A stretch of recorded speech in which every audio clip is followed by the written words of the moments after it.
YouTube. Just wanted to do a check-in after our Mammoth Sniper Challenge. KJ and I got back. We came in 13th overall, which was pretty amazing. Only missing top 10 by 6 points, which we probably could have fought to get a few more of those points because there were some technicalities that we ran into. But either way, we came home with one of these sweet finisher badges, and only 44 out of the 80 teams that started got one. So we're pretty happy with our performance. I wanted to go over just the shooting gear that we use because we had a lot of success where you don't need to have something that's super fancy or technical to be able to go shoot this match, but it was a lot of fun. So I wanted to start off by thanking a couple of the most important sponsors that helped me with this, which was Spartan Precision. They had the tripods and bipods, and then Helix 6 Precision for giving me just an absolute tack driver of a barrel. And we'll talk about this Burris optic here. So first things first, I wanted to take, you don't need a tripod to shoot Mammoth. We ended up bringing 2 of them. So this right here is the Spartan Precision Ascent tripod, where it's basically a 3-stage. We ended up putting an Anvil 30 head on there because KJ really likes those. We ended up not even using this except for one stage, and we could have used this other one too, but that was pretty straightforward. Obviously, I also used my Game Changer, which was probably the most important piece of shooting equipment that we brought. It also doubled as my pillow. I think in my YouTube or my Instagram video I said it doubled as my backpack. This doubled as my pillow. Pretty comfy. And then, oh my goodness, you would not believe the number of weapon-mounted laser range-finding devices that were at Mammoth. I think we did the calculations is that just with rifles and accessories that were attached to the rifles, there was probably over $1 million worth of gear that was at Mammoth. It was nuts. However, I was rocking the SIG 10K Gen 2s. They were great. KJ was rocking the SIG 3Ks. And we ended up ranging targets in a lot of cases better than people that were using those high-end devices. And there was a stage at the Mammoth, the Marathon House, stage 1. We had to run up to 2nd level, shoot a few targets, and then we had to range a gong that was out there.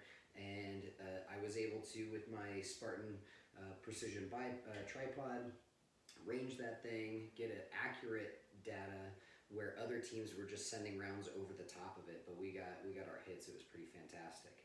So I wanted to go over a few of the things and just show you kind of what I have built for this competition, and this will probably be the a gun that I'll use at various other events like Steel Safari, Sniper Adventure Challenge, things like that. So let me start with this. We've got a Thunder Beast Ultra 7 on the front here.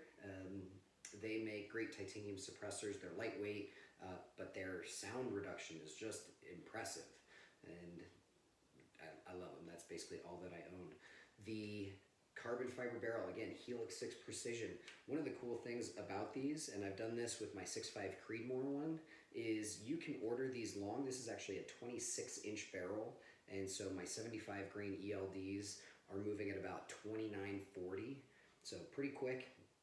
But what's cool is that if I wanted to shorten this thing, you can actually cut Helix 6 barrels down and then rethread them, and so you don't have to buy a whole new barrel, kind of like you would with some of the other carbon fiber barrel manufacturers. So that's what I love about Helix 6 is that their carbon is structural. You can actually just back that muzzle device right up to the carbon. Super cool. You'll also see here is the new Vidar bipod from Spartan Precision. You can have it folded forward, which is very different than their other ones. And you'll notice that it is actually attached to the rail, but they can come off easily with their disc lock mounting system, which is pretty new. So you don't have to worry about, say, the mag lock or whatever falling off middle of a match or something. This holds it on there, which is super great. I just let it ride on there while we were rucking, no problem. I have the XLR Industries Element 4.0 magnesium chassis, so nice and lightweight with the Smoke Composites furniture, super, super light. And then the heart of this rifle is that Zermatt Arms Origin Action, and it is super smooth. So rocking the MDT polymer mags, 12 rounds, which was great because we had some 12 round stages and I didn't have to worry about it. But you can see with that, oh man, that action is just so smooth, and it just gets smoother and smoother as I use it with a Trigger Tech special trigger. And you'll see nice, very small initial stage and then a super light second stage, which was just, you get that surprise break each time. I was able to spot all of my hits and unfortunately my misses as well. So I was doing good trigger presses on those.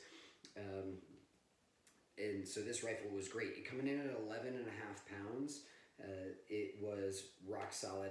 The one thing that I saw happen to some people was their scopes coming loose and everything, which is why I'm grateful to Scalar Works for sending me this Leap scope mount. It is a quick on, quick off. You can see that it's got the little dials on there, so I can just twist those and then take it off. But I never lost zero, nothing ever came loose. It was a great, great optic mount for me. And then this, thank you to Sky over at Burris,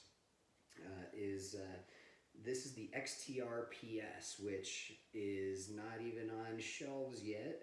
They're starting to send some of them out. But what's cool about this, it doesn't have the laser rangefinder, but it has the programmable elevation knob. And then what's cool is inside, let's see if we can do that. Yep, you can see in there, it's got a little heads-up display, and you can actually dial to what yardage your target is at. So that's really nice. And then the ballistics apps is pretty intuitive and easy to use. So got my data and everything, trued it up, and then we just smashed targets all weekend long, which was really, really fun. So you can see nice balance on this rifle, and it just worked great. The main tripod that we brought, it was funny because so many people brought these huge, really right stuff tripods, and I just got to laugh at them because we brought this little guy, and it doesn't look like much because the legs are so thin, but it is deceptively strong. What's cool about it is it's only a one stage, so it can set up nice and long. We used it for tripod rear support on a couple stages. But it is the Hoplite head from Spartan Precision. This is one of their new mounts as well. This was really great having the Arca and the Picatinny mount. But then these are the Springbok legs that they have.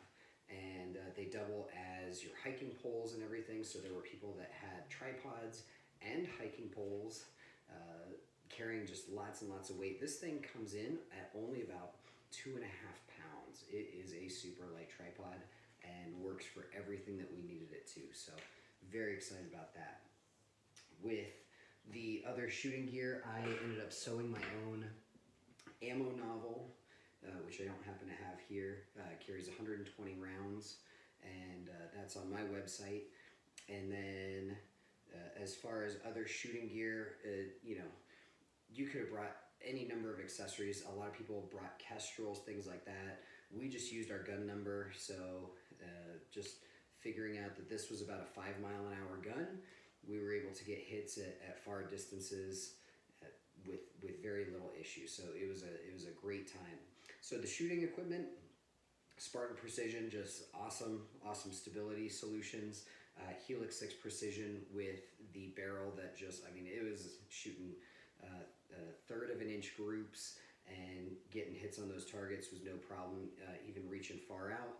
And then Burris Optics for the scope. I was able to see everything when I wasn't totally lost in the back of a Humvee trying to find a target. But other than that, we had a good time at Mammoth when we weren't getting rained on. So excited to film a couple more videos showing our backpacking gear and the sleep gear. So Mammoth 2025 is in the books.